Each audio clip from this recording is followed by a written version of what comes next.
Bueno, sean bienvenidos a nuestra sexta sesión del Seminario Filosofía, Crítica y Comparatismo. En esta oportunidad ingresaremos en el estudio del barroco. Será una primera aproximación que haremos sobre este periodo o categoría estética o concepto. Ya iremos definiendo estos distintos detalles que aparecen en la noción de barroco. Eh, para comenzar, podríamos sostener que hay una cierta inestabilidad que expresa el término barroco y que revela la dificultad que la misma noción sobre lo barroco ejerce en torno a su propia definición, una naturaleza que desborda los límites de su concepto. Es decir, como si la naturaleza misma de aquello sobre lo cual pretendemos hablar en esta sesión y las próximas que siguen, se resistiese a ser captada completamente por el lenguaje del concepto y la identidad estable de un fenómeno en cuestión. Identidad o concepto que sirviese para localizarlo de manera temporal, a base de una cierta periodización histórica, o discernir un determinado estilo artístico, una categoría estética o cultural. Serán estas distintas vertientes del término barroco la que iremos trabajando en estas sesiones. Por lo pronto, deberíamos aceptar que cualquier intento de lectura sobre el barroco pareciese modificar su propia configuración y no agotarse en ella, sino abriendo nuevas posibilidades de interpretación. Es este más que, al que la naturaleza de lo barroco nos invita, pareciese vivir en el continuum aplazamiento del concepto, en la imposibilidad de un cierre y fin que apropie aquello sobre lo cual se refiere. Hay una dialéctica, digámoslo así, que en este no agotarse del concepto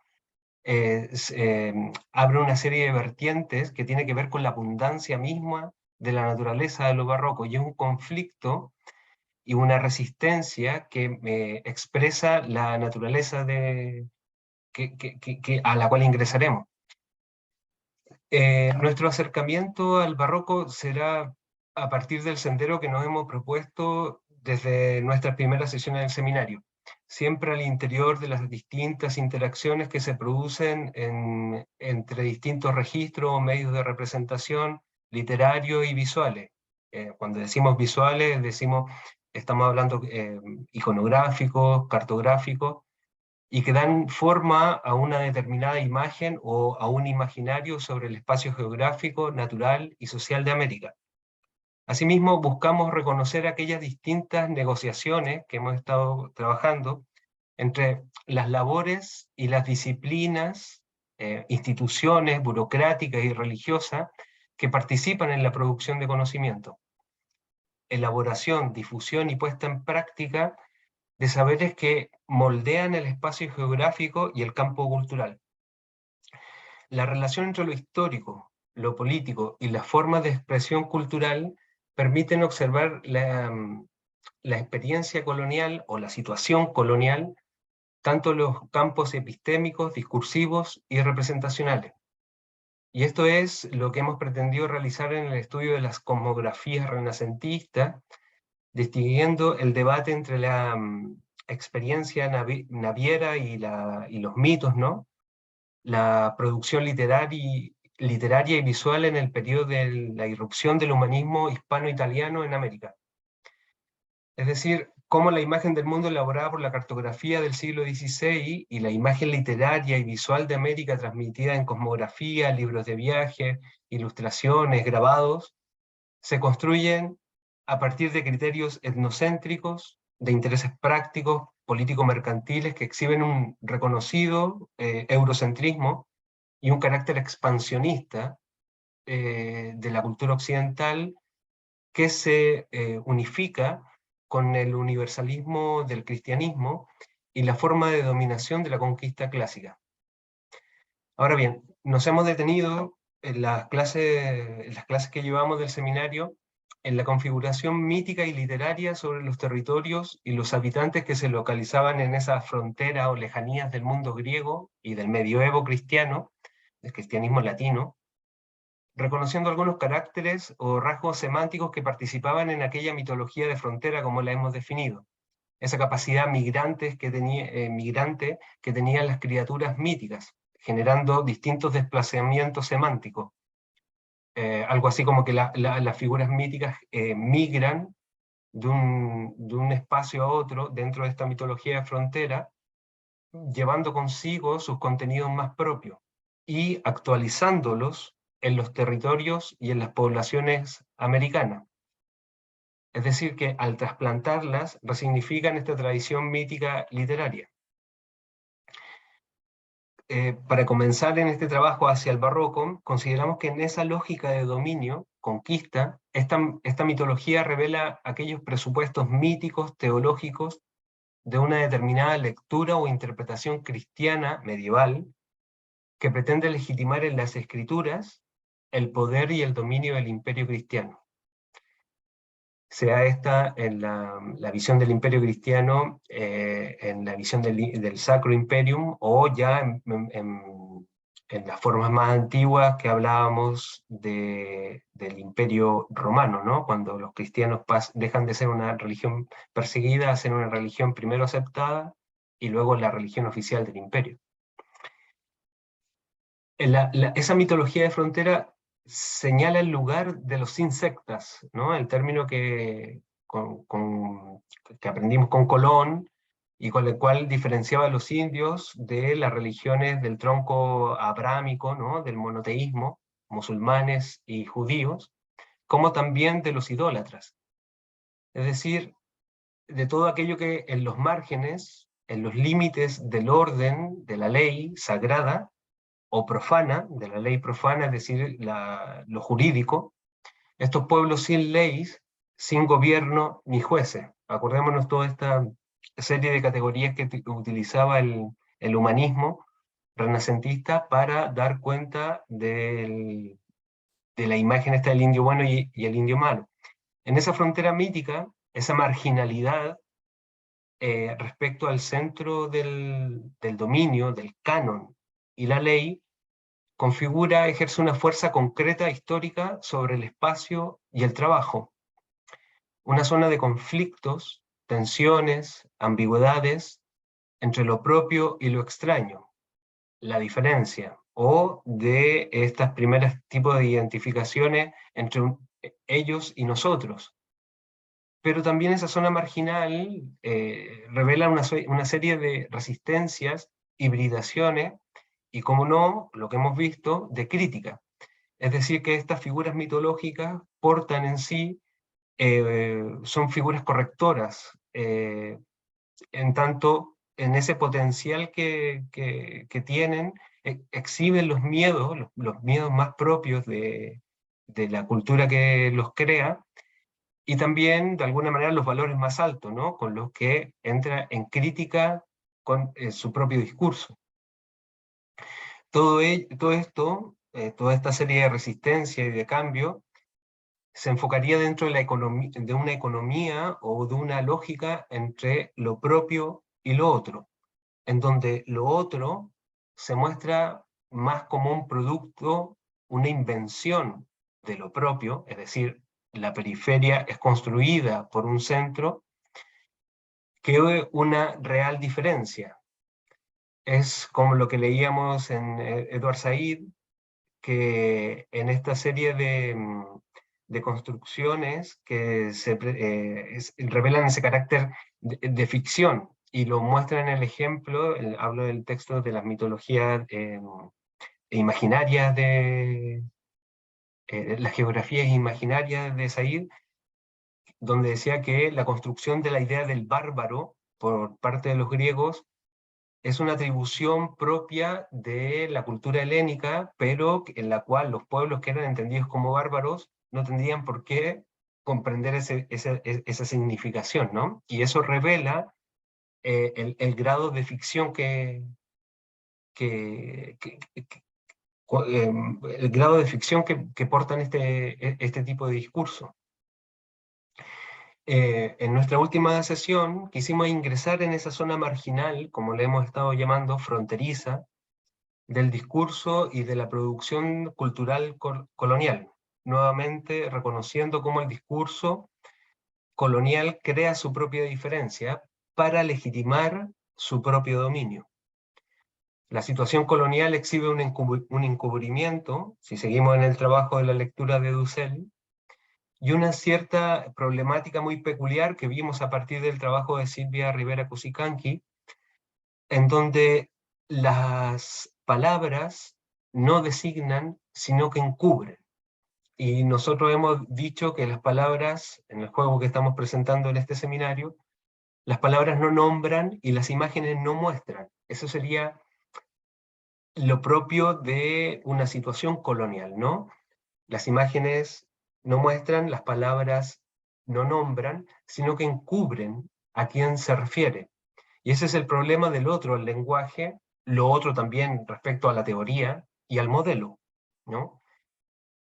El modelo que hemos visto también en la serie de composiciones de principios composicionales, ¿no? De cómo se lleva la representación visual desde un bagaje cultural conocido, cómo se lleva a la representación lo desconocido. Es un registro ficcional del discurso, en ese registro ficcional del discurso colonial vela la realidad en lugar de designarla, y impone una lógica de sospecha, ¿no? Para quienes estudiamos el colonialismo, porque eh, en toda situación colonial, al haber esta peculiaridad, deberíamos detenernos más en aquello que no se dice, que no se enseña, más que en lo dicho. Y entonces es una particular manera de ser o de entender el régimen de la representación en América Latina y en todos los amplios aspectos que puede tener esta idea de representación, ¿no?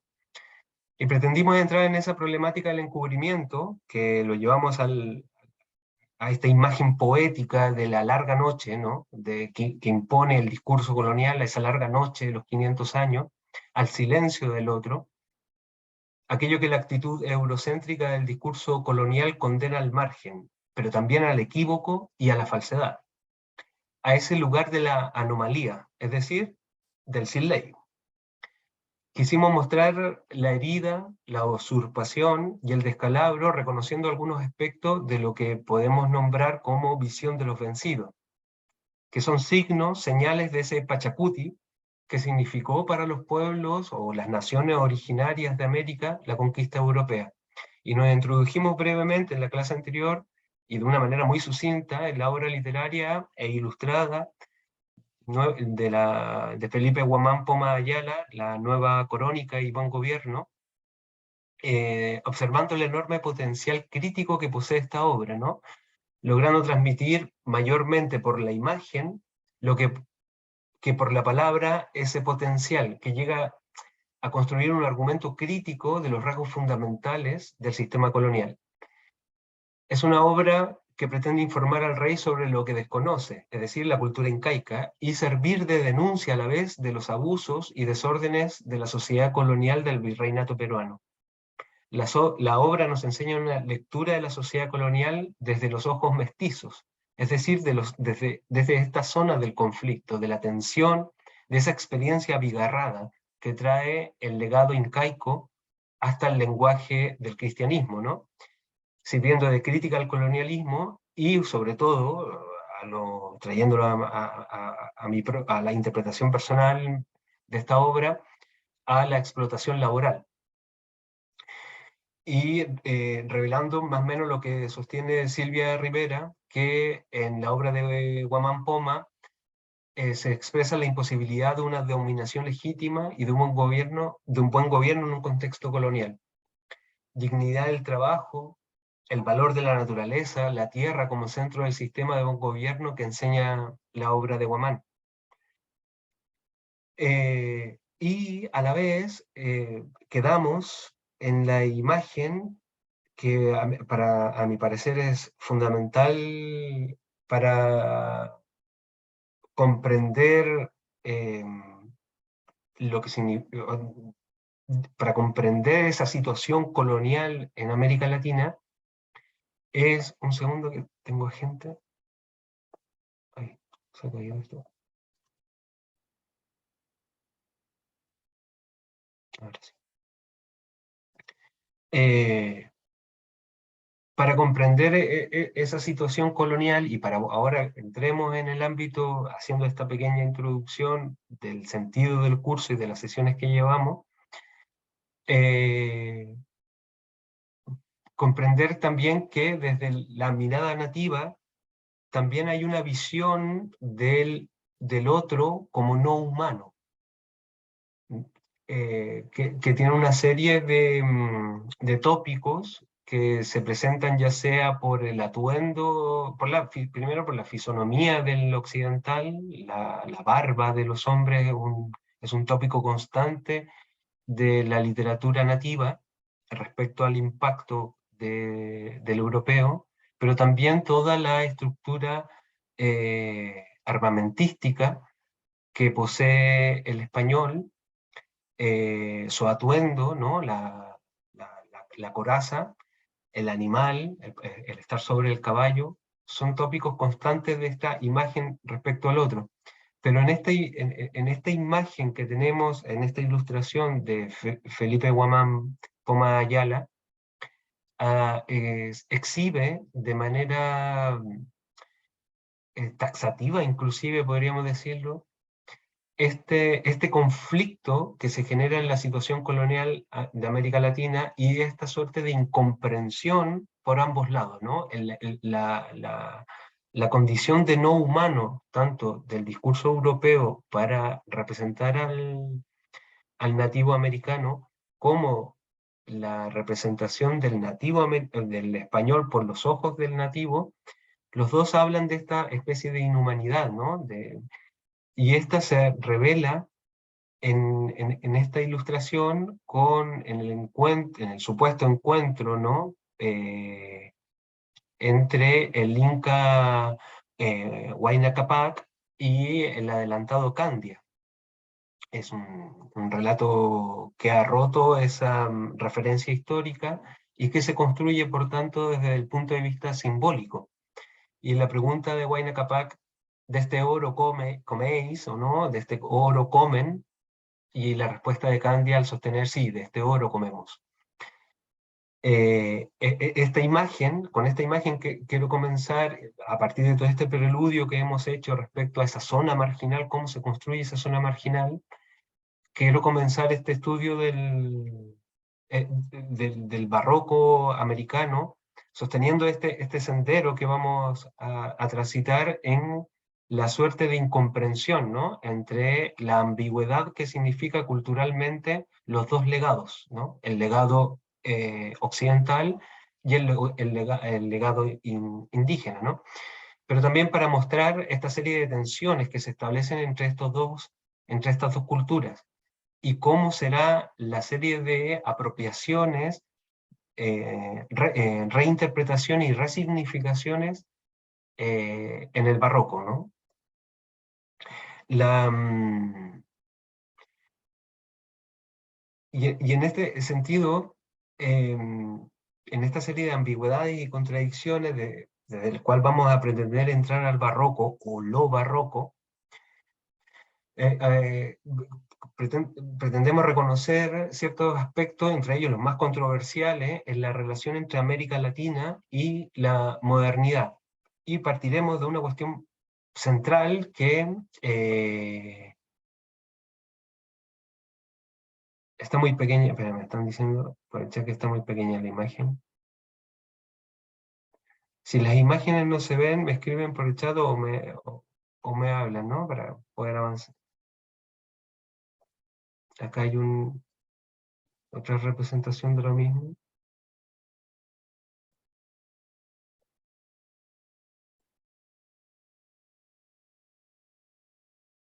Entonces, para poder comenzar este trabajo en el cual pretendemos establecer relaciones históricas, sociológicas y antropológicas aparte de esta relación entre los distintos registros o medios de representación, hay una cuestión fundamental que tiene que ver con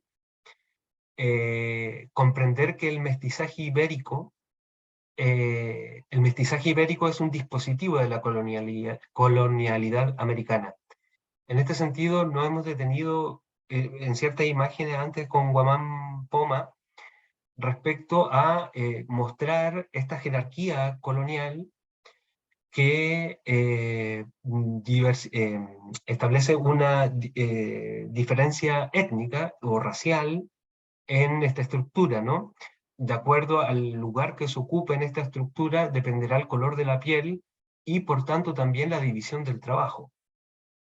Y esto que estamos observando desde un punto de vista literario y de la representación visual va a ser elemental para luego comprender una serie de teorías que vamos a trabajar, sobre todo la de Quijano, ¿no? De plantear que el capitalismo, la modernidad, se construye con esta contracara del colonialismo y marcando esta jerarquía étnica y racial. Eso es por un lado, en comprender el mestizaje ibérico como dispositivo de la colonialidad, pero también comprender, trabajar el sentido de que el barroco americano es un fenómeno de resistencia y de hibridación de culturas. Por eso esta imagen, ¿no? Esta imagen que nos sitúa en este conflicto de interpretaciones respecto al otro. Hay una cuestión que vamos a observar y que va a ser las distintas sesiones que vamos a trabajar con el barroco, es que vamos a hablar de formas de control, de modelos de representación y de disciplinamiento cultural, a raíz de que el barroco se planteará dentro del contexto de la contrarreforma católica, la contrarreforma católica romana, ¿no? En ese debate que se establece con el mundo del protestante, en el mundo del cisma, ¿no? Del cisma de Occidente, el barroco surge una de las primeras interpretaciones como arte de la contrarreforma, ¿no? Y ahí aparecen las distintas instituciones que van a formar parte de este disciplinamiento cultural. Por un lado, el Concilio de Trento, el Tribunal del Santo Oficio, que es un lugar fundamental para poder hacer un análisis sociológico y antropológico de la sociedad colonial. Después, a los que estén interesados sobre esto, puedo detenerme un poco más respecto a la serie de documentos y archivos que poseemos y de distintos elementos que se pueden apreciar en el estudio del Tribunal del Santo Oficio de la Inquisición, y sobre todo la idea entre el Concilio de Trento y la Contrarreforma es la nueva política de la imagen que se planteará frente a la iconoclastia protestante. Hay una apoteosis barroca de la imagen católica y que llevará o conllevará a una nueva exégesis de la imagen. En esa imagen barroca, nos detendremos, yo creo que la próxima sesión detendremos en aquello, en la serie de enigmas, milagros y emblemas que se establecen con la imagen en este periodo. Y hoy día tal vez entraremos un poco con la visión cristiana, entre paréntesis, neoplatónica, de la naturaleza. Entonces, lo primero que hay que tener claro como para ingresar en un estudio del barroco es que el término barroco tiene un origen debatido, ¿no? Los intentos por definir la etimología del término barroco cabría distinguir al menos tres fuentes principales, según las cuales el barroco derivaría de la voz portuguesa berroeco, que es una perla irregular, ¿no? La perla, ya me detendré en esa imagen, es la idea de la perla irregular, ¿no? El berrecuo en portugués. que es también barroco, se entiende, para aquellos que venimos de la filosofía, barroco es una figura del silogismo escolástico, por tanto es una de las formas de, de argumentación o un tipo de raciocinio casuístico, pero de manera, que se expresa de manera formal, pero es absurdo. Otro término, otra fuente para entender el término barroco provendría, como sostiene Severo Sarduy, que es uno de los que vamos a trabajar en, yo creo que también la próxima sesión en más cabalidad, hace referencia a que el barroco también vendría de una palabra italiana, parrucca o peluca, eh, dado supuestamente a un alumno de los Cariaci, Le Barocche o Barocchi, y que era popularmente se entendía como un personaje de temperamento sensible ya amanerado. Como puede apreciarse, y esto es lo que nos interesa aquí, es que estas tres versiones estas tres fuentes para poder definir el término barroco, etimológicamente hablando, todas llaman la atención por establecer un exceso formal, un exceso, visto en principio como de manera irregular y superflua.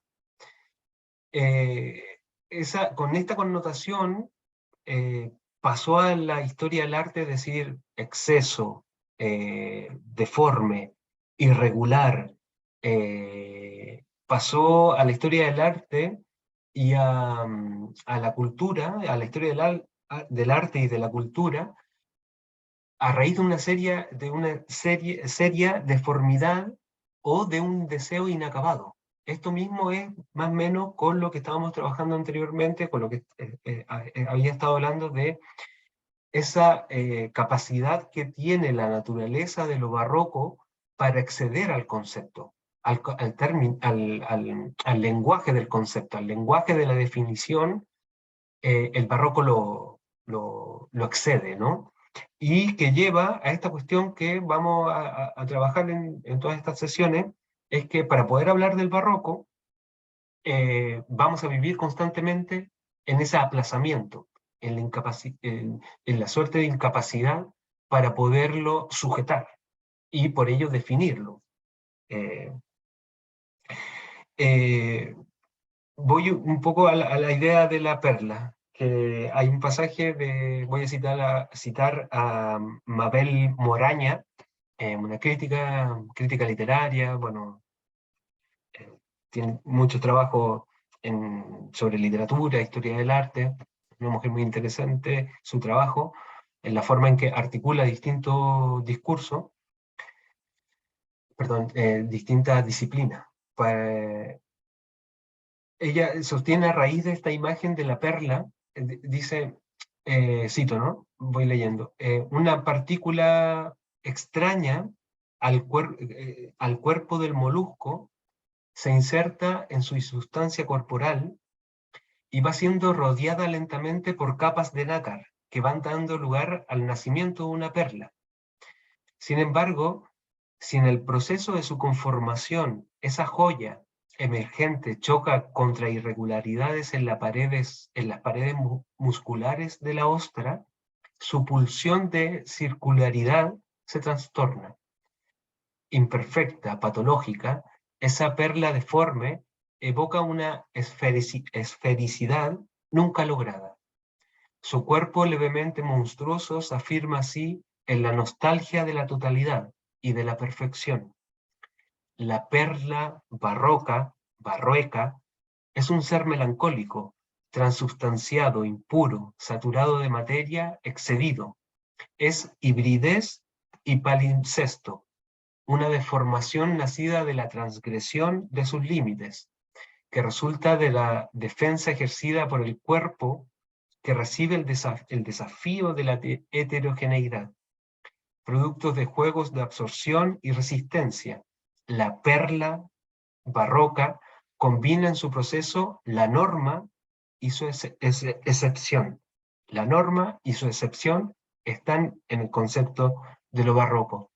Es el producto apropiado, desterritorializado por la cultura, que la arranca de su medio natural y la transforma en mercancía suntuaria, que pasa a integrar en su doble carácter real y simbólico los imaginarios y los espacios de intercambio social de las élites.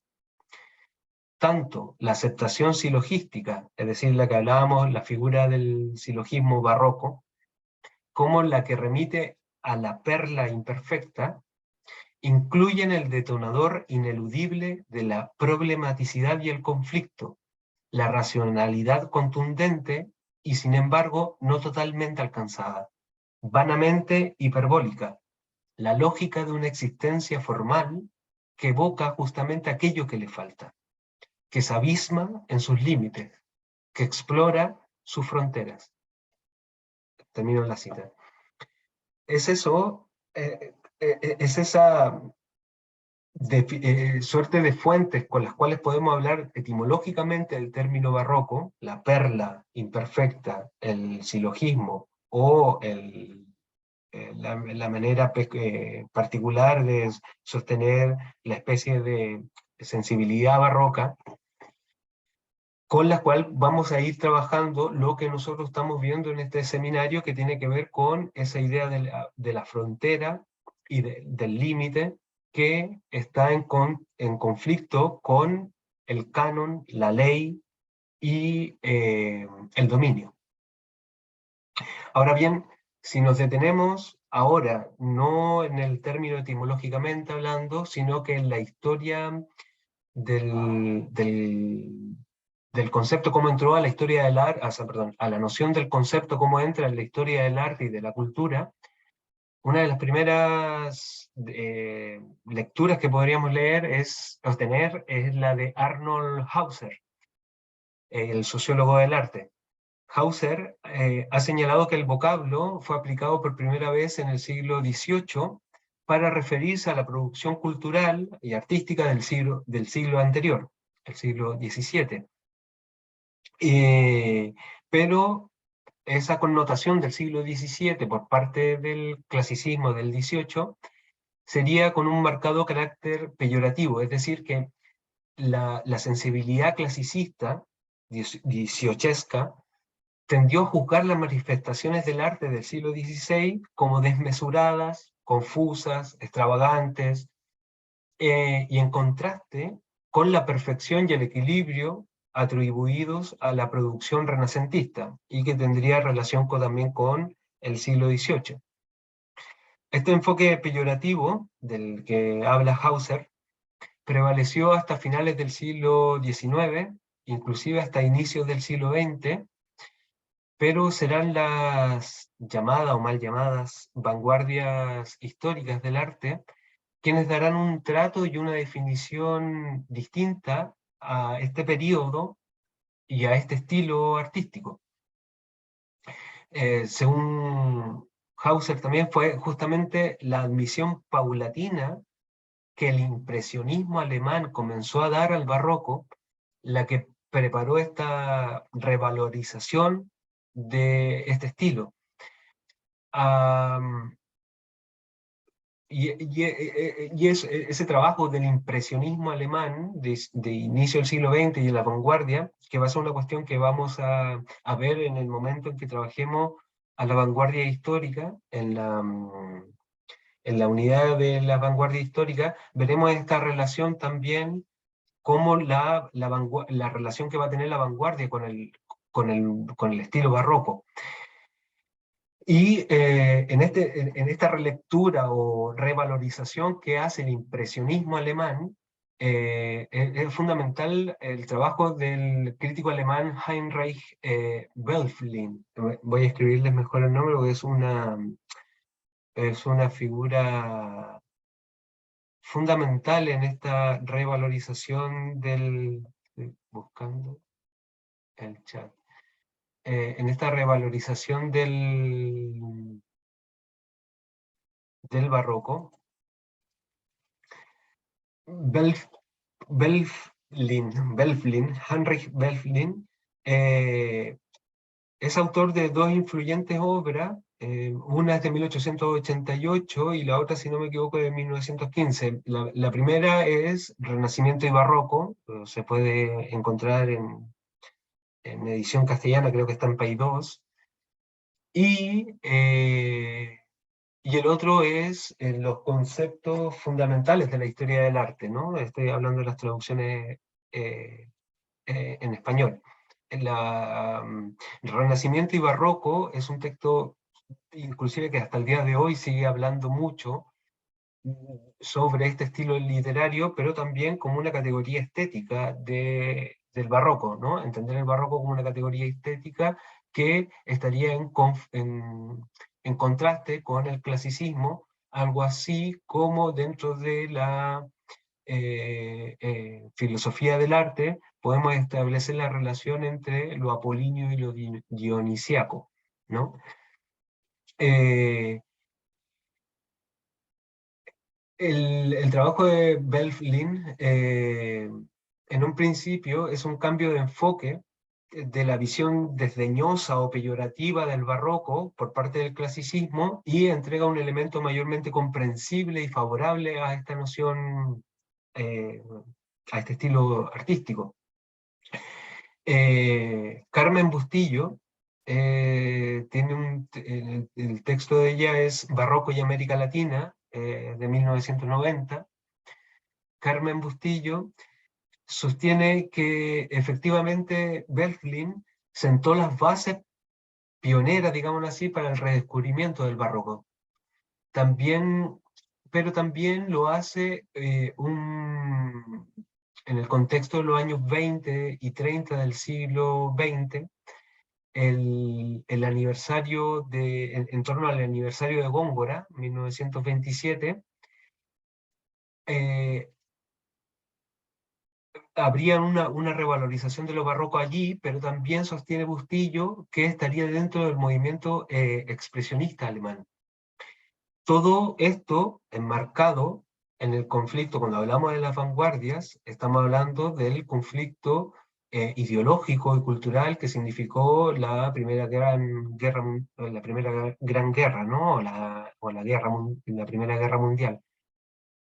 En ese contexto, recuerda Carmen Bustillo,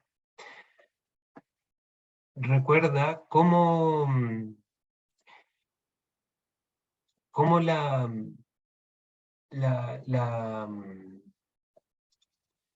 la simpatía, digámoslo así, del expresionismo alemán, la simpatía por las formas tenebristas, grotescas y torturadas del barroco, como la que estamos viendo en pantalla, que refiere a probablemente esta pintura es de la escuela potosina, ¿no?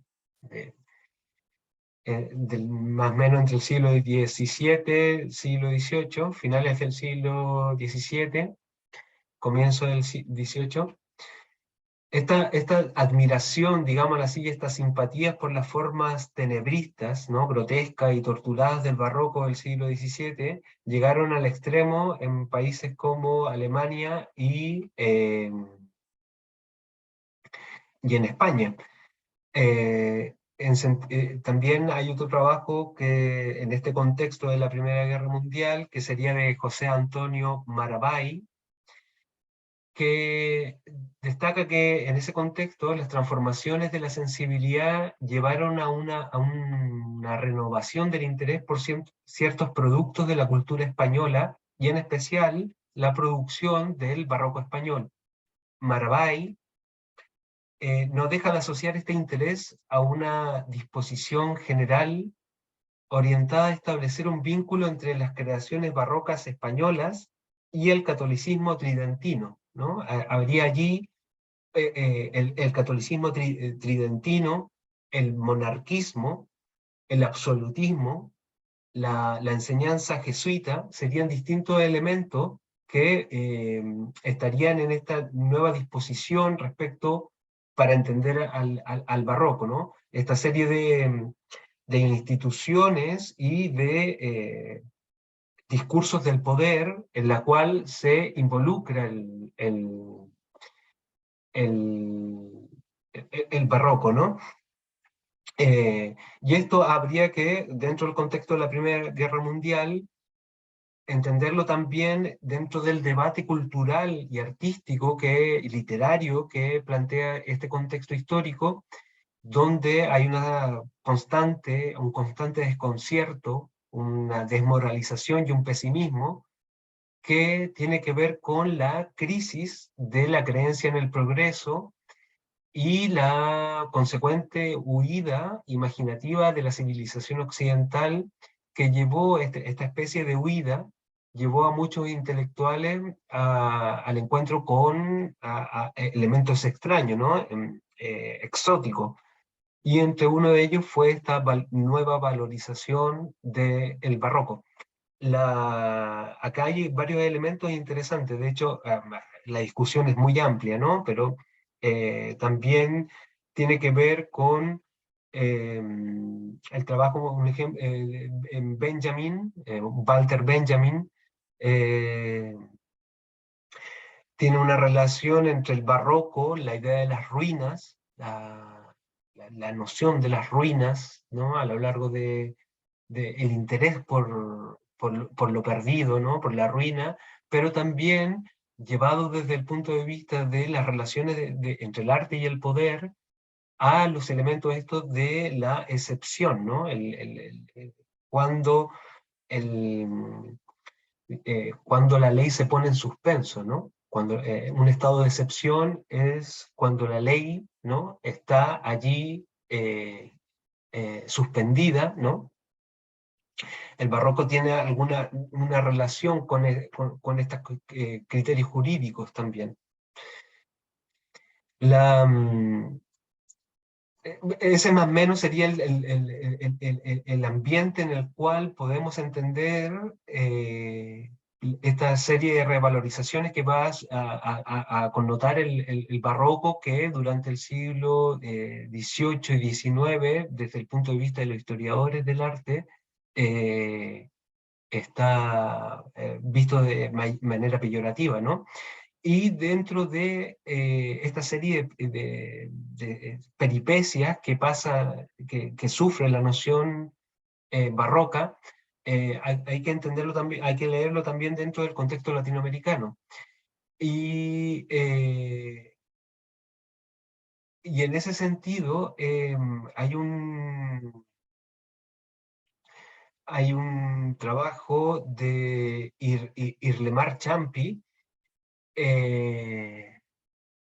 escribo también el nombre, Irlemar Champi, quien es el que recopila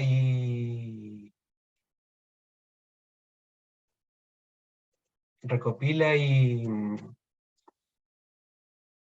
hace una introducción a los trabajos de Lezama Lima, la expresión americana, se puede encontrar por el Fondo de Cultura Económica.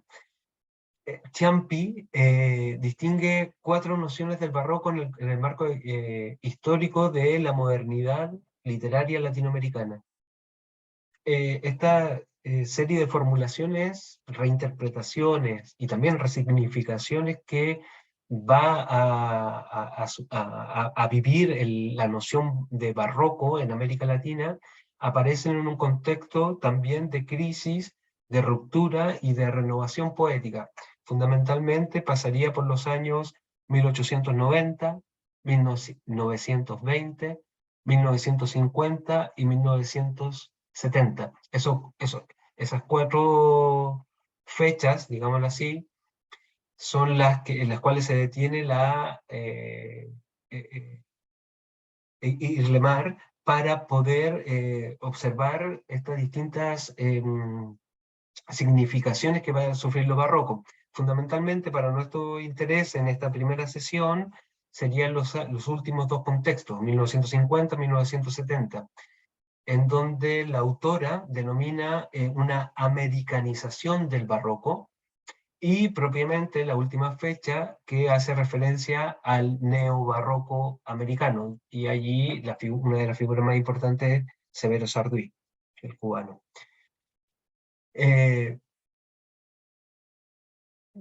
Ciampi puntualiza que la apropiación del barroco tuvo lugar durante la experimentación, la recreación y la resignificación de estas formas barrocas, se conjugaron con la reivindicación de una identidad cultural americana.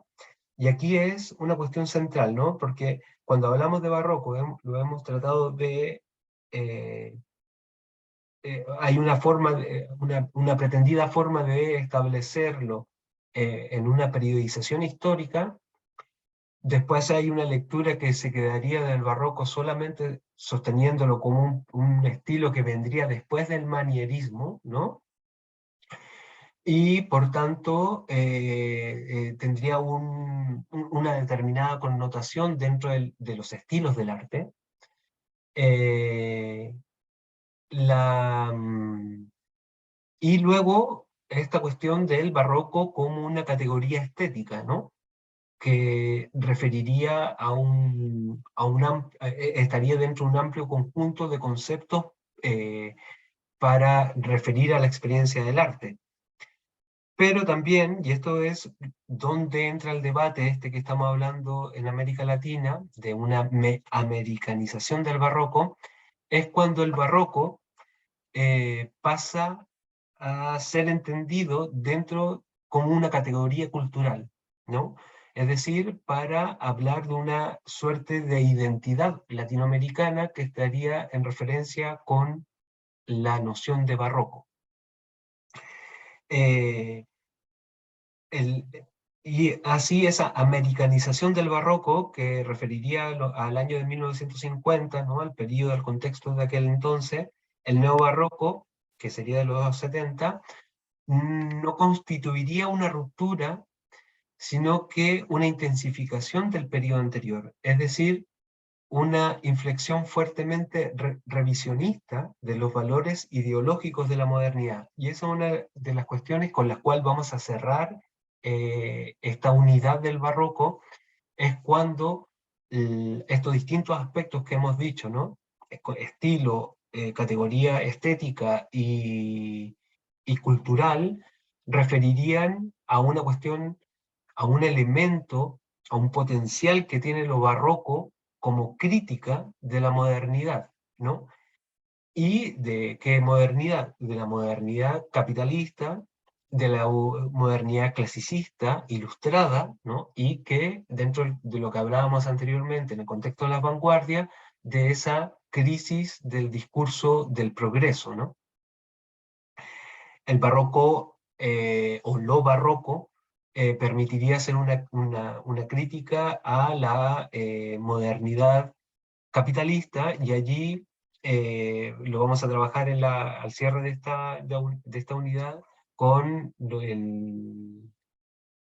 con el texto de La modernidad de lo barroco del filósofo Bolívar Echeverría. Y entonces, si en esta vertiente, digámoslo así, cultural que posee la noción barroco, entendido desde la idea del neobarroco, el neobarroco americano se propondría alegorizar el carácter disonante que posee la modernidad latinoamericana.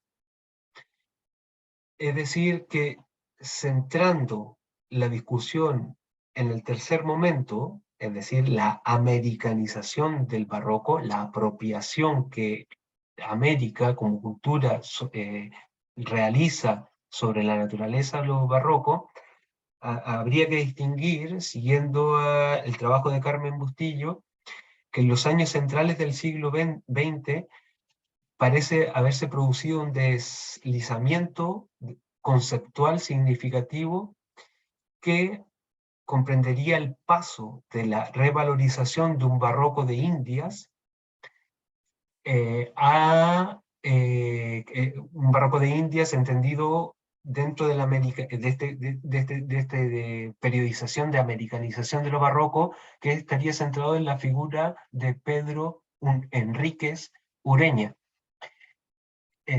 en este paso de la revalorización de un barroco de Indias, como lo que sostiene Pedro Enríquez Ureña, a la idea de una América barroca en torno a la cual van a desempeñar un papel central los trabajos de los escritores cubanos José Lezama Lima, que hemos estado hablando, y Alejo Carpentier. Si bien hay un reconocido consenso por entender el barroco a partir de los parámetros que establece Enríquez Ureña, en la próxima sesión vamos a trabajar más estos textos, hay una fase que posee una serie de rasgos específicos que la diferenciarían del barroco metropolitano, es decir, el barroco americano estaría en contraste, según Enrique Ureña, al barroco metropolitano, y que entraría dentro de estas lógicas que hemos estado trabajando entre el centro y la periferia, ¿no? Entre, digámoslo así, el lugar del el discurso del canon y la producción cultural y popular americana.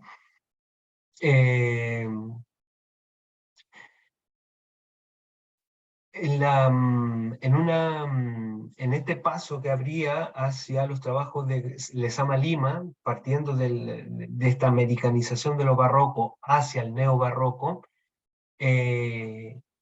Lezama Lima define lo barroco dentro de una estética de la curiosidad, ¿no? De lo que habla del conocimiento igneo.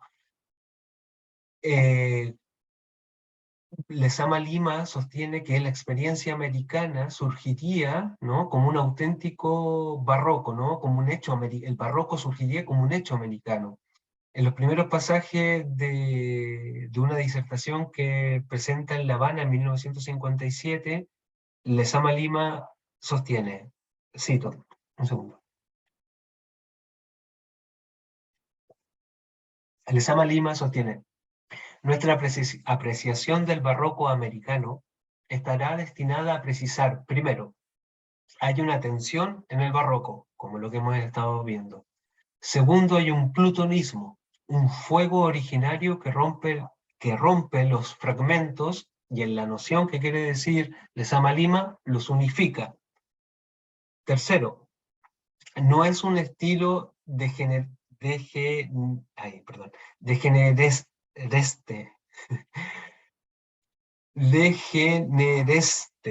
sino plenario, que en España y en la América española representa adquisiciones del lenguaje. Esto es una cuestión central que vamos a trabajar más adelante, y que son tal vez únicas en el mundo. Muebles para la vivienda, formas de vida y curiosidad, misticismo, que se ciñe a nuevos módulos para la plegaria, maneras del saboreo y del tratamiento de los manjares, que exhalan un vivir completo, refinado y misterioso, teocrático y ensimismado, errante en la forma y arraigadísimo en sus esencias. Y repitiendo una frase que sostiene Weisbach, un trabajo, un intelectual alemán, que es el que sostiene el barroco como arte de la contrarreforma, Lezama Lima sostiene que nosotros podríamos decir que entre nosotros el barroco fue el arte de la contraconquista. A raíz de esta visión de Lezama, Ciampi resalta que el barroco deja de ser histórico para convertirse en una modernidad permanente, una modernidad otra, fuera de los esquemas progresivos de esta historia lineal, algo así como la que plantea la visión hegeliana de la historia, ¿no? El barroco es para Lezama Lima una metahistoria, y desde esta perspectiva, las ideas de Lezama resultan anticipatorias a las discusiones más propias del periodo neobarroca, ¿no? Porque En este sentido, tanto Ciampi como Bustillo coinciden en subrayar que Lezama Lima, digamos así, más que Lezama Lima, fue Alejo Carpentier el mayor responsable de la difusión de la idea de una América barroca durante los años 60, especialmente por las ideas que vierte en el prólogo a su novela El reino de este mundo, del año 49, y los ensayos, la problemática de la actual novela latinoamericana del año 66, lo barroco y lo real maravilloso del 75, y en este último texto, lo barroco y lo real maravilloso, Carpentier alude de manera explícita al planteamiento de Eugenio de Ors, al que considera irrefutable. Con esta cita voy a citar aquí. Alejo Carpentier sostiene: tenemos en cambio el barroco, constante del espíritu, que se caracteriza por el horror al vacío, a la superficie desnuda, a la armonía lineal geométrica, estilo donde en torno al eje central, no siempre manifiesto ni aparente, en la Santa Teresa de Bernini, es muy difícil determinar la presencia de un eje central. Se multiplican lo que podríamos llamar los núcleos proliferantes, es decir, elementos decorativos que llenan totalmente el espacio ocupado por la construcción. Las paredes, todo el espacio disponible arquitectónicamente, con motivos que están dotados de una expansión propia y proyectan las formas con una fuerza expansiva hacia afuera. Es decir, es un arte en movimiento, un arte de pulsión, un arte que va de un centro hacia afuera y va rompiendo en cierto modo sus propios márgenes. Nos encontramos que en todos los tiempos el barroco ha florecido bien esporádicamente, bien como característica de una cultura. Y aquí viene la pregunta central de Carpentier, que dice: ¿y por qué es América Latina la tierra de elección del barroco? Porque toda simbiosis, todo mestizaje engendra un barroquismo. Esta cuestión va a ser central. Un segundo.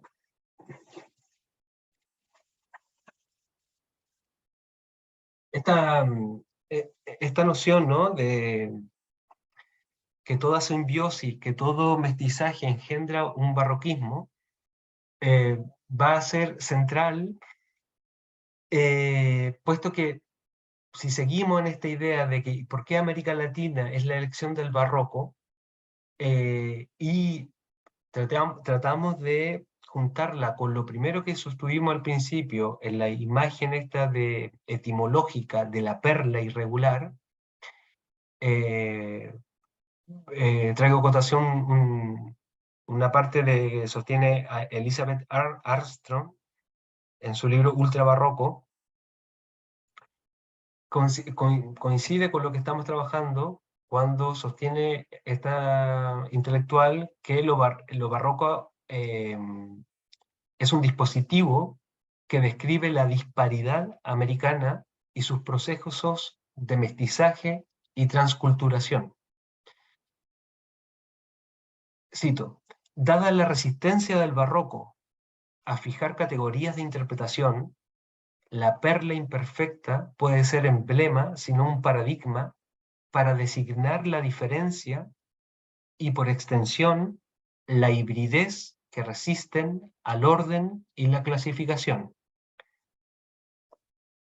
En ese contexto, vuelvo a citar ahora a Mabel Moraña, donde, siguiendo la línea que estamos trabajando a partir de la noción cultural de lo barroco como una americanización de lo barroco, y dentro de los planteamientos que va a sostener el neobarroquismo, en esta idea de hibridez, mistizaje y de la incapacidad, y de la suerte de resistencia que ejerce el barroco al orden, al canon, a la clasificación, Moraña sostiene que lo anómalo o monstruoso es la marca de una diferencia americana, que se resiste a la perfección de la esfera, y que esfera en sentido de la perla, ¿no?, y que incluso rebate la universalidad de su valor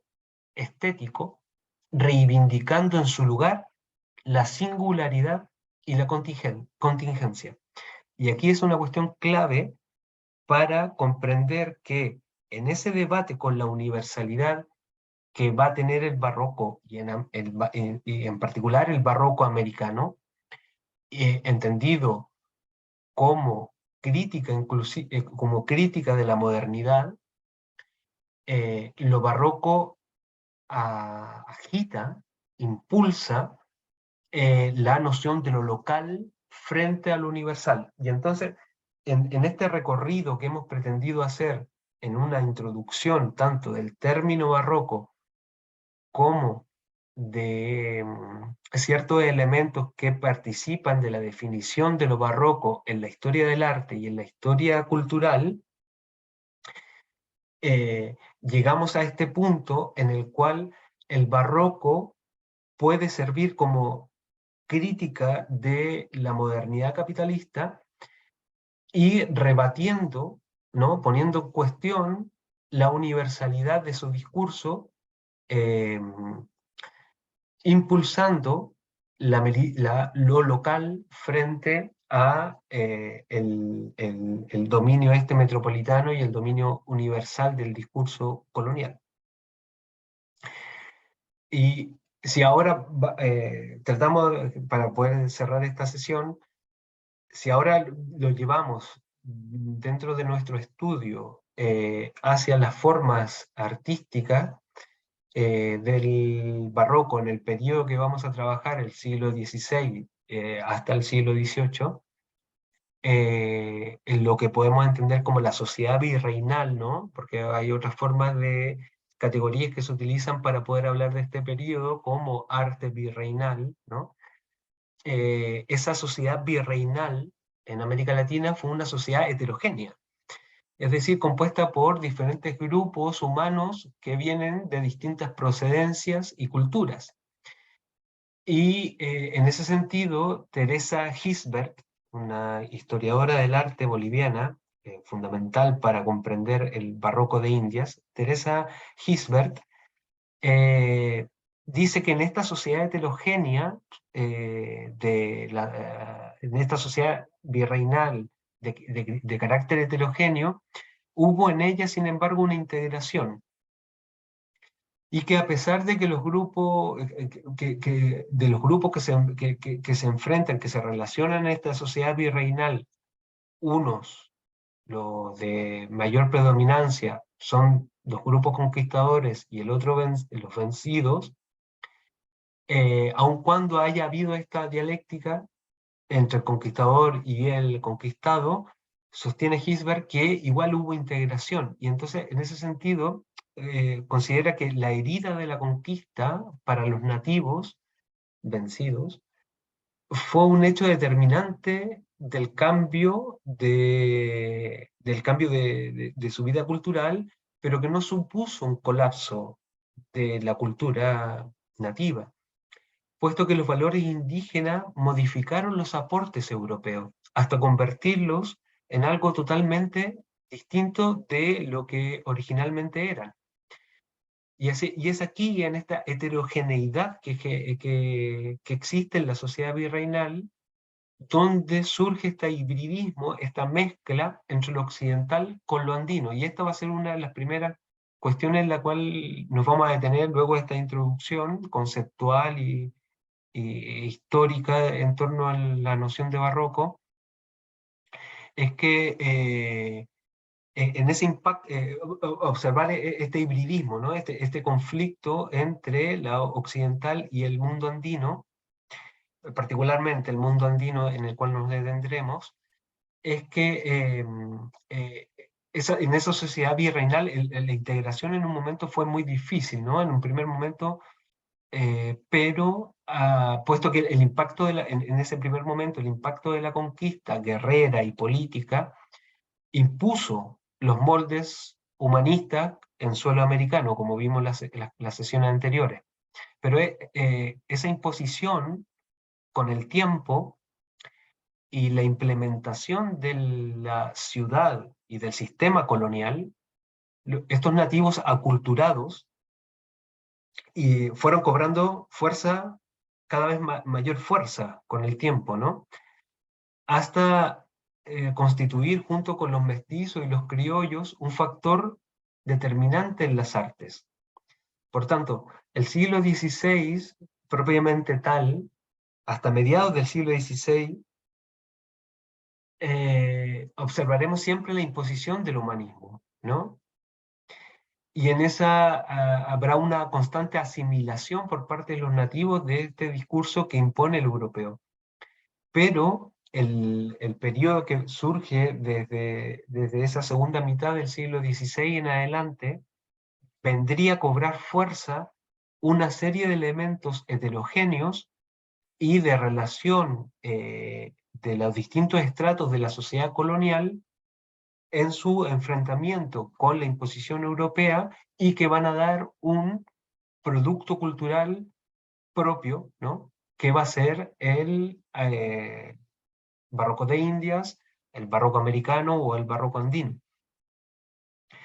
Y entonces, digámoslo así, desde un punto de vista de la historia del arte americano, pasaríamos de un manierismo muy puro a un barroco tenebrista que tiene mucha relación este periodo con una suerte de traducción que se genera en la plástica, en particular en la pintura de los grabados flamencos. Hay una serie, el grabado flamenco genera una especie eh, de, de copia o imitación, hacia, o me gusta más la palabra traducción, hacia lo pictórico.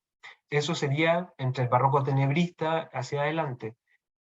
Y llegando al final del siglo XVII, a una liberación formal. Y esta cuestión es interesante, ¿no? Porque a finales del siglo XIX, más o menos 1680 en adelante, habría allí una liberación formal que se expresa tanto en la arquitectura como en la pintura en la sociedad andina.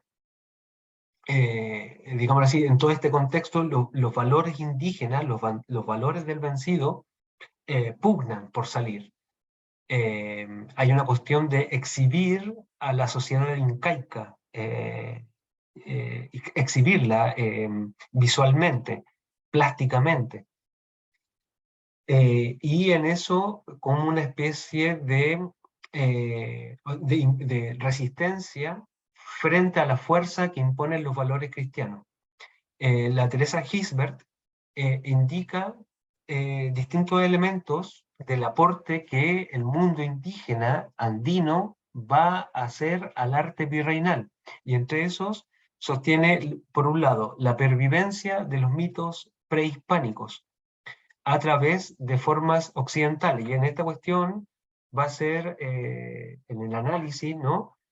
Fundamental leer esa serie de resistencias, de hibridaciones que se va a generar entre los mitos prehispánicos, los mitos incaicos, ¿no? Cómo van a estar recubiertos de la forma europea. Ahora enseguida pasaremos a esas imágenes.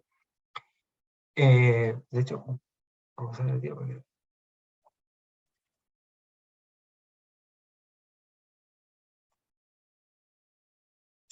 Volver a esta imagen. Entonces, una serie de pervivencia de mitos prehispánicos y al interior de las formas occidentales, ¿no? Que es una forma de la resistencia y la conservación de los valores tradicionales indígenas dentro de formas europeas. Por otro lado, estaría la modificación, esta serie de resistencias y hibridismos generaría una modificación de la iconografía cristiana por el influjo del componente indio. El barroco andino, tanto en la pintura como en la arquitectura, se separa, llegado a un momento, sobre todo en esta periodización que estamos estableciendo de finales del siglo XVII, se separaría de los modelos europeos llegando a crear un nuevo estilo. Y esta cuestión es fundamental, ¿no? El llamado estilo mestizo, y que va a ser una de las cuestiones que vamos a ver ahora en la próxima sesión, y cuando cerremos el barroco, cuando lo leamos como crítica a la modernidad, ese estilo mestizo será fundamental para poder leer la pluralidad, la heterogeneidad, frente al discurso unitario, frente, si seguimos en el esquema que estamos trabajando, frente al discurso de la ley, ¿no? Del dominio.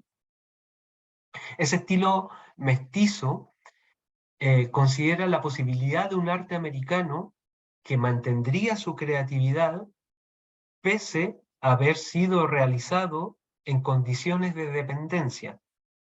Eso es una cuestión central y que no solamente veremos en el barroco, es decir, en las formas de expresión del pensamiento y del arte colonial, sino que también lo veremos en el debate que va a generar en el siglo XX la vanguardia histórica, ¿no? De cómo realizar un proceso artístico, o sea, que habría creatividad, y en estas nociones como de habría originalidad de la propuesta artística americana, aun cuando se estableciese en condiciones de dependencia, en condiciones de un trasvasije, ¿no? O un trasplante, o de una adopción del filosofema, del concepto del estilo artístico europeo. Habría una adopción, pero también una adaptación, y en entre adopción y adaptación sigo un esquema muy antiguo de Leopoldo Sea, un filósofo, en esta serie aun cuando lo plantea para la filosofía, pero cabe dentro de la discusión artística, adopción y adaptación que se genera de la teoría, sea esta artística, jurídica, la que sea, política, de la teoría europea, se adopta y se adapta a la realidad americana, aun cuando esté en condiciones de dependencia, habría originalidad. Ahí, eso es lo que vamos a ir trabajando, ¿no? Y cómo se confeccionaría ese estilo mestizo. Otro elemento tendría que ver con, dentro del contexto del barroco americano o del arte virreinal, es la iconografía incaica, la temática pictórica de los incas, eh, la serie de retratos de los descendientes de la línea incaica, que tiene que ver con una exhibición del nativo dentro de las artes pictóricas, dentro de las artes plásticas, ¿no? Entendemos dentro de las artes plásticas, también estoy entendiendo la arquitectura, cuando es un arte espacial, ¿no? Pero, bueno, plástico, pero es decir, que la sociedad andina, en la sociedad, digámoslo así, porque también esto pasaría en Nueva España, ¿no? En México, que la sociedad nativa empieza a ser exhibida, empieza a mostrarse, ¿ya? Empieza a formar parte de esa heterogeneidad de la sociedad colonial. Entonces, si en el humanismo veíamos que hay un constante encubrimiento, la forma del barroco en su resistencia al modelo impuesto tendría que ver con el exhibirse de la cara morena, ¿no? El mostrar a la sociedad incaica. Y toda esta serie de elementos, ¿no? La temática pictórica de los incas, la mitología de los incas, la iconografía incaica, los retratos, que es fundamental, ¿no? De los descendientes de la línea incaica, surgen como una especie de añoranza por el incario. Es decir, por las formas artísticas comienzan a evidenciar un sentido nacionalista y reivindicatorio de los descendientes del Inca. Digámoslo así, una aspiración nacional que toma cuerpo en el arte y que tiene que ver netamente con un trabajo con la memoria del vencido, con la memoria del que ha sido expuesto esa noche, ¿no? A ese silencio. Por otro lado, también en esa exhibición de lo que significa el mundo de la cosmología y, eh, incaica, también existen varios elementos que vamos a irlo trabajando, ¿no? Pero que es el impacto del paisaje, la inclusión de la flora y de la fauna nativa, ¿no? Americana, dentro de la representación pictórica y de la arquitectura. Y es muy interesante esta cuestión, puesto que en el arte pictórico, ya sea la escuela cusqueña, la escuela de Potosí o la quiteña, hay fundamentalmente me quedo con entre la escuela de Cusco y la producción que se pictórica que se gesta en las cercanías del lago Titicaca. Hay una constante inclusión de la flora y de la fauna tanto de altura, ¿no? Del mundo del altiplano, pero también tropical. Y aquí es una cuestión clave porque de alguna manera en ese mostrar de la flora y la fauna nativa americana hay ciertos rasgos que nos llevan a la forma de relación dentro del espacio social y geográfico del Incario. Es decir, esta relación entre las tierras bajas y las tierras altas, que es una relación económica fundamental y cultural fundamental del periodo incaico. Lo veremos entonces expresado en las formas coloniales del arte, ¿no? Es decir, a lo que quería decir con esto es que refieren o responden a esa mentalidad del espacio del mundo indígena, ¿no? Del mundo andino.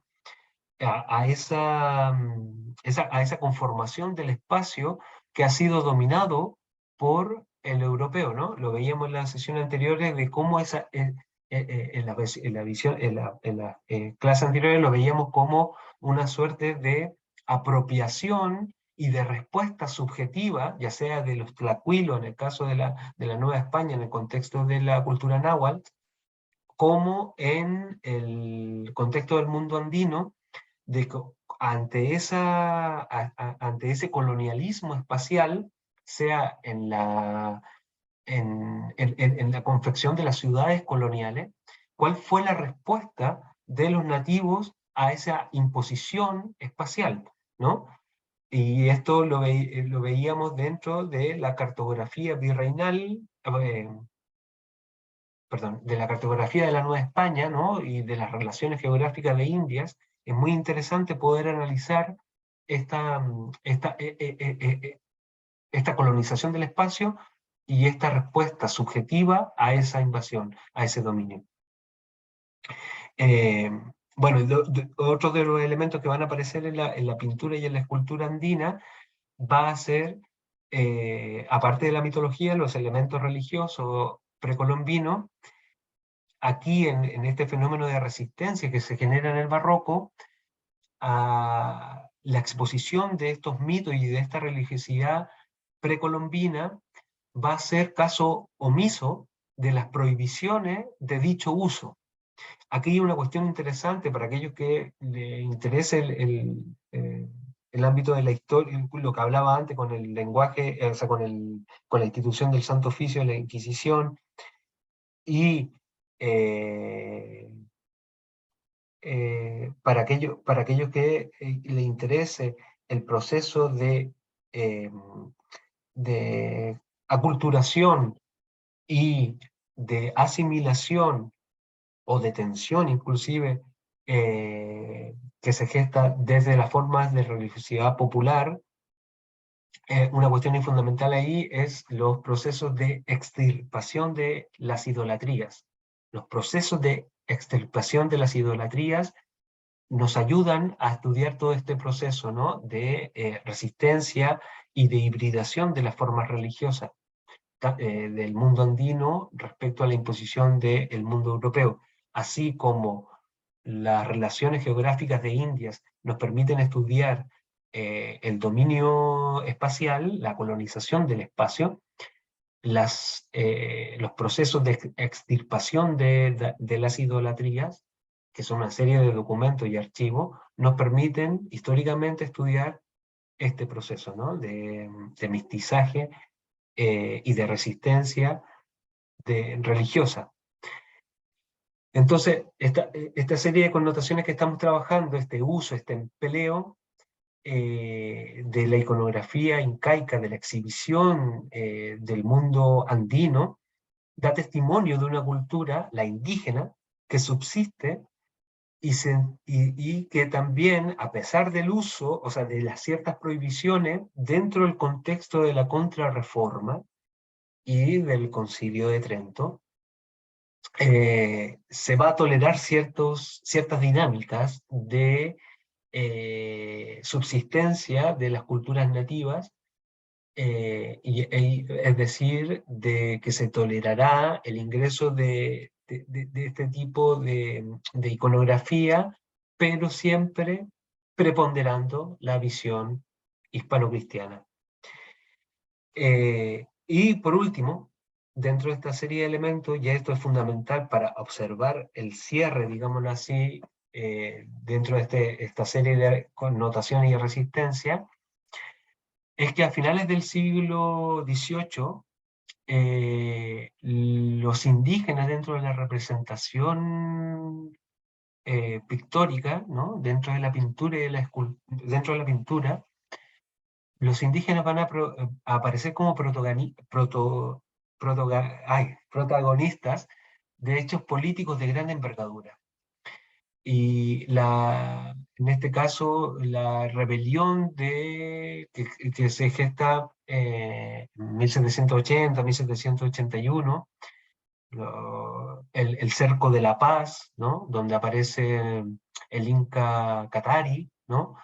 En el contexto del Cusco, Tupac Amaru II, bueno, dentro de Catari también en Bolivia, en La Paz, en el cerco de La Paz, la figura de Bartolina Sisa, serán exhibidos, digámoslo así, los indígenas como protagonistas de esta serie de hechos de revuelta frente a la sociedad colonial.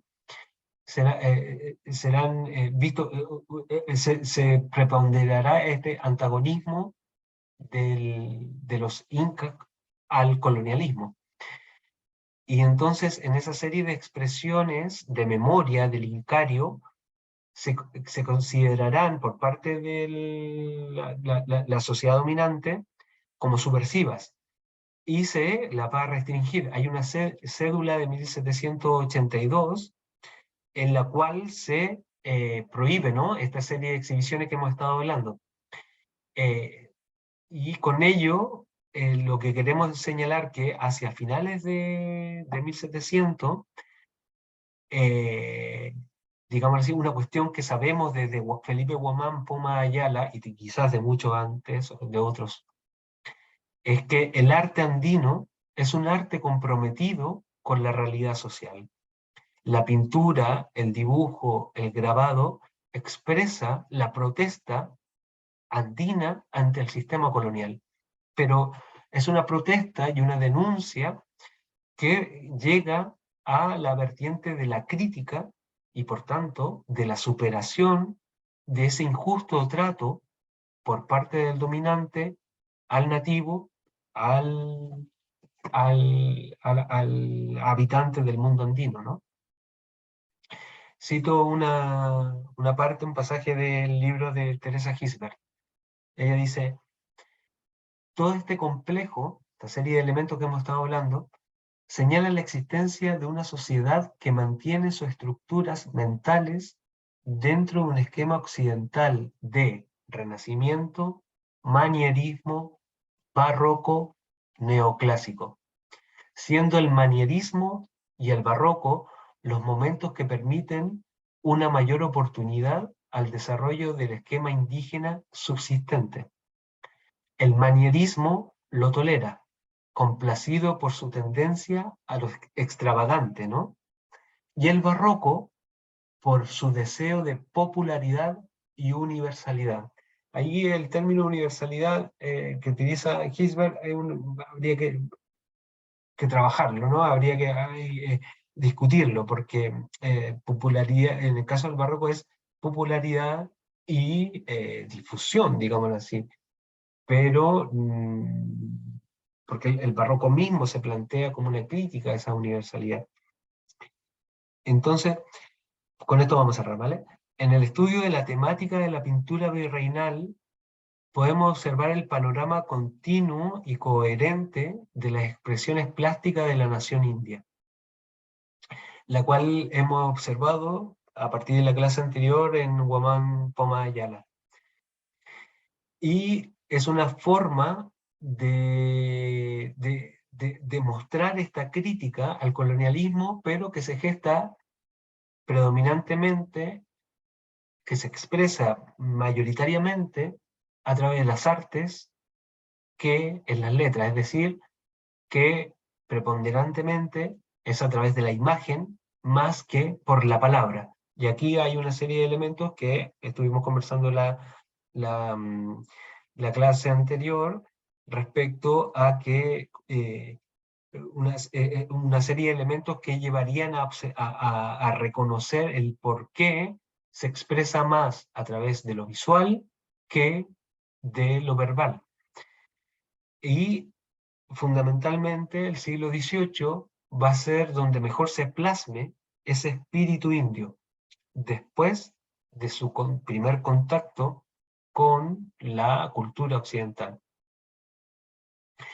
Entonces, aquí en la imagen que vemos, estamos dentro de ese contexto en el cual la estética cristiana occidental continúa dominando.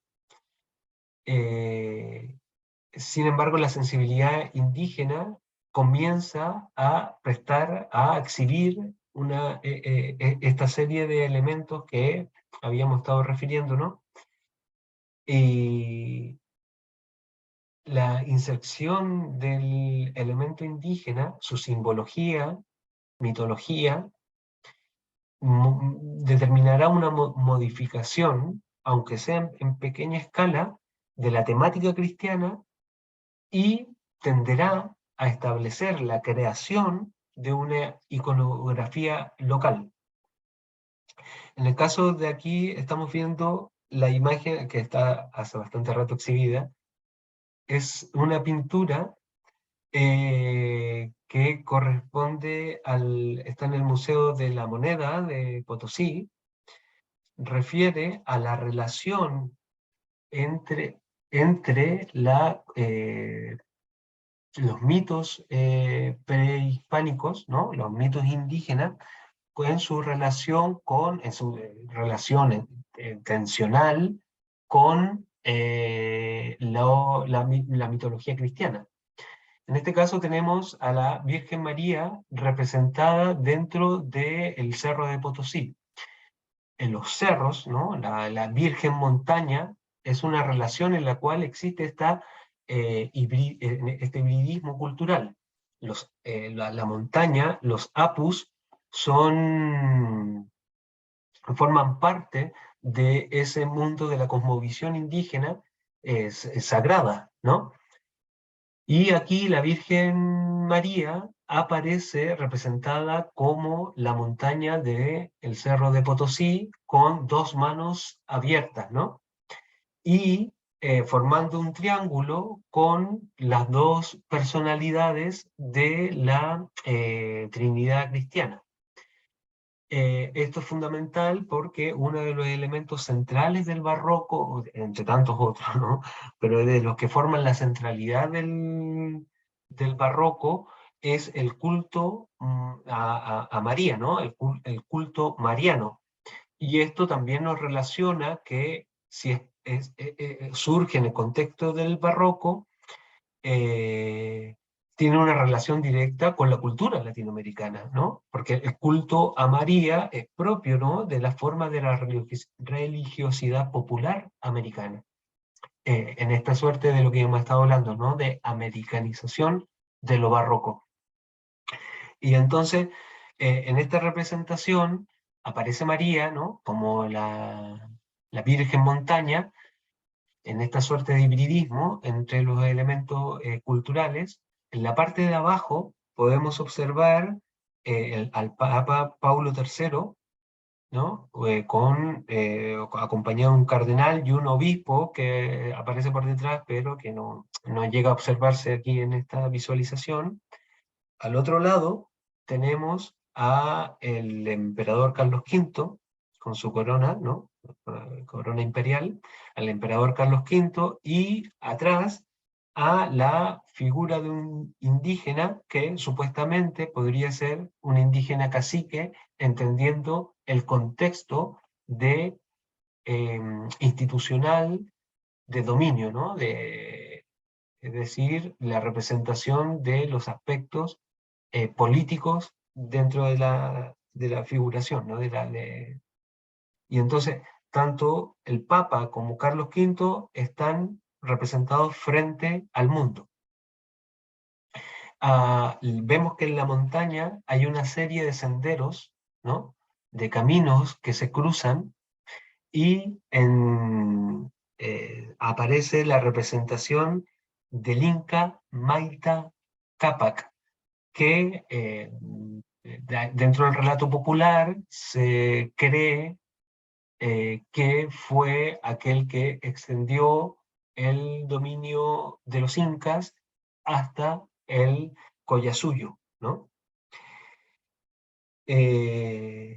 Y por otro lado, también dentro de esta representación aparecen dos elementos centrales de la religiosidad indígena, pero también que hacen referencia en el contexto del cristianismo a la religiosidad pagana.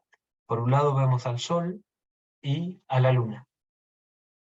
Toda esta serie de elementos, tanto míticos en su hibridismo y en su contraste, como las figuras políticas que aparecen representadas, dan cuenta de todo lo que hemos estado diciendo respecto a esta noción de lo barroco, ¿no? Que se conjugan dentro de esta noción de lo barroco. Aquí tenemos otra representación de la Virgen Cerro, pero han cambiado, se mantienen las figuras mitológicas que forman parte de este dominio divino, ¿no? Se mantienen estas figuras, por supuesto, pero las que refieren al dominio secular, es decir, al dominio profano, cambian. Y entonces, a los pies del Cerro Potosí, vemos a Carlos III al pie, y mientras que María continúa dentro de esta visión sagrada, dentro de participando de la Trinidad. Acá hay elementos que es interesante observar, porque la Trinidad refiere al Padre, el Hijo y el Espíritu, ¿no? Pero María, en la religiosidad barroca, aparece como un cuarto elemento, es decir, como una cuarta figura dentro de esa Trinidad cristiana. Y entonces es interesante aquí, puesto que la religiosidad propia americana es un elemento que se incorpora dentro de la discursividad cristiana europea. Es decir, que la serie de hibridismo y de formación de la religiosidad popular va a cambiar incluso ciertos elementos de la estructura dominante el, de la estructura dominante del discurso cristiano, ¿no? Del discurso religioso cristiano. Esto es interesante porque no solamente a nivel de la plástica, de la pintura, van a aparecer los elementos americanos, sino que, tanto como lo veíamos en el estudio que hicimos sobre la cosmografía del siglo XVI, la irrupción de América modifica muchos elementos de la cultura europea. Es decir, si lo viéramos desde los ojos del europeo, también el europeo asimila a América y lo introduce, ¿no? Puesto que América reforma varios elementos de su propia cultura, de la cultura occidental. Y enseguida vamos a avanzar un poco más en ello. Bueno, esta es otra figura de la, no creo que se vea muy bien, que es en la referencia, esta forma de la María como cerro, ¿no? Como Apu, ¿no? Como montaña, dentro de la cosmovisión eh, indígena. Este otro, esto es de la escuela en Cusco, y que refiere a otro de los dentro de la religiosidad cristiana, ¿no? De los que participan o de los que ayudan, ¿no? Los santos que ayudan a- al español en su conquista, aparece Santiago, ¿no? Santiago va a ser uno de los santos predilectos para, junto con María, para generar el dominio del conquistador. Y este Santiago mata indios, ¿no? La representación,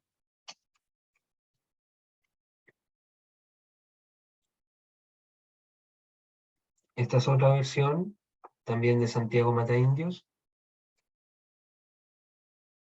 La próxima sesión nos quedaremos más con un trabajo en torno a la línea, la forma ondulante de, de la plástica barroca. Ahora estamos haciendo netamente una exhibición de elementos que corresponderían a esta resistencia y a este hibridismo que se gesta en el periodo barroco. A eso de la exhibición de la cultura incaica, ¿no? A la exhibición de la sociedad indígena dentro de la producción plástica, podemos ver aquí una procesión de el Corpus Christi, ¿no? Donde el Inca acompaña a, a la carroza esta, ¿no? A la carroza con elementos cristianos, pero también es la exhibición dentro de los rostros que se comienzan a ver de esta sociedad heterogénea. Acá es el detalle del Inca anterior, ¿no? Los rostros morenos que comienzan a ser exhibidos. Sí, en el trabajo que hicimos en las sesiones anteriores, notábamos que el europeo, para poder hablar de los indios del Caribe, ¿no? De las Antillas, lo representaba con cuerpos propiamente helénicos. Aquí tenemos la pluma el pincel del nativo, del mestizo, que comienza a retratar a quienes forman parte de su sociedad. Aquí tenemos al Inca Yoque Yupanqui, ¿no? En esta exhibición también, que es lo que hablábamos anteriormente, eh, de la dinastía o de la descendencia incaica que comienza a ser exhibida. Al igual que la flora y la fauna, el paisaje americano que comienza a ser exhibido. Al Inca Tupac Yupanqui,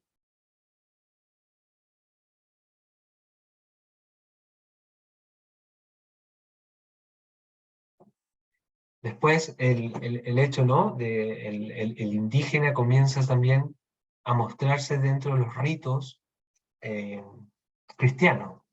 Aquí Francisco Javier bautiza, ¿no? A una serie de nativos, y entre ellos algunos que evidencian un plumaje propio de los chunchos, ¿no? A la manera de los chunchos, el tocado de plumas. Esa es otra de las cuestiones que vamos a observar. Me voy a detener en la próxima clase porque ya vamos a ir acabando. pero es que en la pintura virreinal, ¿no? En la pintura virreinal tenemos una, a diferencia de lo que sucede en el arte renacentista, tenemos una ausencia de la perspectiva y hay una constante que es el plano, ¿no? La representación plana. Hay muchos elementos que podrían hablar de una suerte de cercanía respecto a las representaciones medievales, ¿no? Del arte medieval europeo.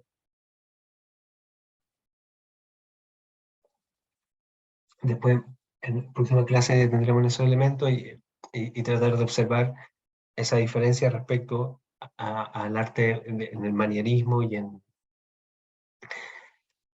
por lo puntual dentro de la representación pictórica, observar aquí a los niños, ¿no? A los niños morenos, a los niños indígenas. Luego, otra forma de representación dentro de los esquemas alegóricos es la escala al cielo y la escalera al infierno, ¿no? La escalera al cielo, donde se ve ahí al ermitaño o al místico en pobreza, avanzando hacia el cielo, alejándose del mundo del derroche, ¿no? Del mundo de la abundancia en la comida, del vicio, del placer. Bueno, de hecho, este cuadro tiene mucho que ver con la relación entre vicios y virtudes, ¿no? Propios del contexto de la escolástica, del contexto medieval, y el camino al infierno, ¿no? Y como en el camino al infierno se ven a representantes de la élite, ¿no? Lo que diría hoy día. Acá una imagen interesante desde el punto de vista temático de la representación. Esta es una de las primeras representaciones sobre el indígena americano con rasgos, digamos así, propios de la connotación morfológica o del cuerpo del nativo, ¿no? Este es dentro de la representación de los Reyes Magos, se representa un indio tupi guaraní. Esto es dentro de un contexto lusitano, ¿no?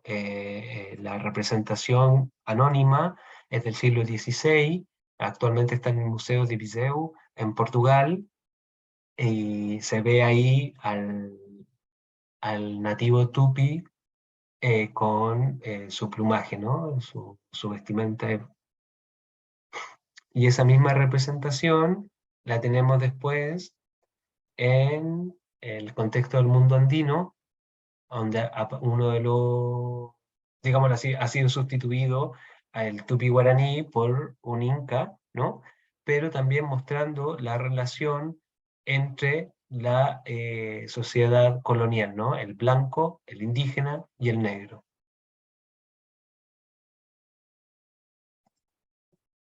Bueno, este es un cuadro de Durero, pero es del siglo XVI, 1504, si no me equivoco. O sea, es un grabado, en el cual, así como decíamos respecto al hibridismo que se gesta en la relación entre el europeo con el nativo americano, y observando la serie de elementos que van a participar de la representación pictórica europea, cómo América va a ingresar dentro de esa representación pictórica a partir, estamos en un arte áureo, ¿no? Es decir, en un arte que sigue connotaciones religiosas, sigue dentro del discurso mitológico, y dentro de ese discurso mitológico tradicional de Occidente y del medioevo, América cómo irrumpe, ¿no? Y aquí tenemos la visión, el papagayo que aparece dentro de la representación de Alberto Durero, ¿no? Del cuadro de Adán y Eva, ¿no? Es decir, cómo América modifica, ¿no?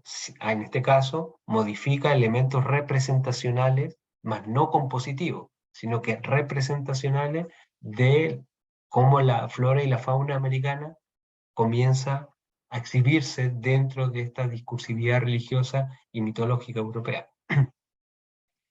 Aquí otro, también del mismo periodo más o menos, ¿no? El Jardín de las Delicias de el Bosch, ¿no? El Bosco, Hieronymus Bosch, y el tríptico de la...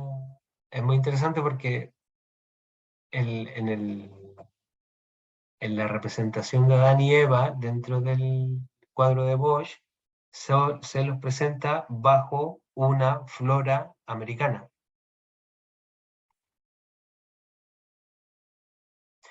Aparte, hay varios elementos, es una gran obra, ¿no? Pero hay varios elementos dentro del cuadro de Bosch que podrían hacer referencia a América, y dentro de esos detalles es la figura central, ¿no?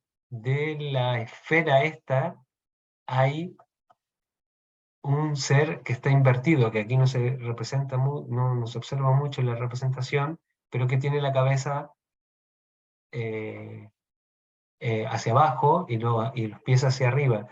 Y hay algunos que sostienen que podría estar haciendo referencia a las antípodas, es decir, a ese lugar americano.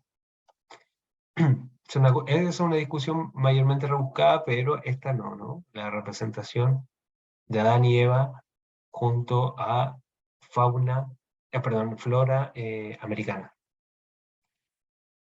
Luego, este es un cuadro de una pintura de la producción colonial de Nueva España y que va al mismo sentido que estamos sosteniendo. Cómo la sociedad nativa comienza a ser representada, ¿no? De manera pictórica. ¿Por qué me detengo tanto en estos elementos de exhibición de la sociedad americana? Es porque nos vamos a llevar a una discusión que aparece dentro de los textos que dejé. Uno de los textos fundamentales es que ¿puede el subalterno hablar? Y otro ejemplo, ¿no? Marx también lo dice en el 18 Brumario, ¿no? No pueden representarse a sí mismos. Creo que una de las discusiones que hoy día tenemos políticamente, la tenemos eh, a flor de piel, ¿no? La tenemos allí exhibiéndose esa discusión en torno al subalterno, ¿no? Este es otro cuadro de la pintura virreinal de la Nueva España, y que sigue dentro de este elemento. Son muy interesantes esta serie porque hay una exhibición de las labores dentro de la producción económica de la sociedad colonial, en una serie de detalles, en una exquisitez tremenda, y que está dentro del mismo contexto, ¿no? De esta abundancia de elementos pictóricos que exceden todo tipo de argumentación, ¿no? Es como los retablos también que vamos a ver de manera más detenida en la arquitectura andina, esta proliferación de elementos que podemos tener en los retablos de las iglesias, en los altares de la iglesia también, eh, eh, la, sobra, la sobreabundancia de elementos propio del estilo barroco.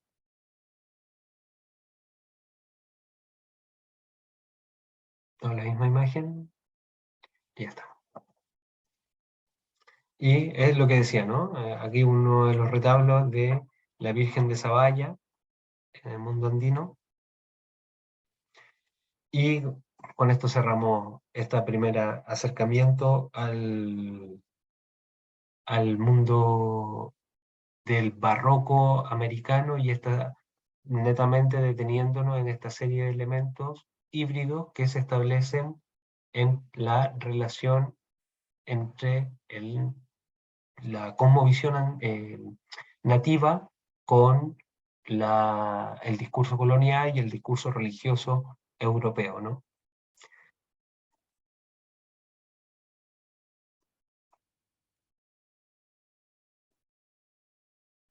hibridismo que será resistencia y que será una de las formas con las cuales vamos a seguir avanzando hacia una lectura de propiamente la americanización de lo barroco, cuando saltaremos a un concepto, a una noción cultural referido a la identidad latinoamericana, y, y posteriormente lo barroco entendido como crítica a la modernidad capitalista.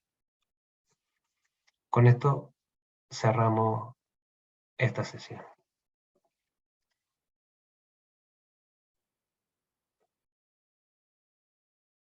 Si hay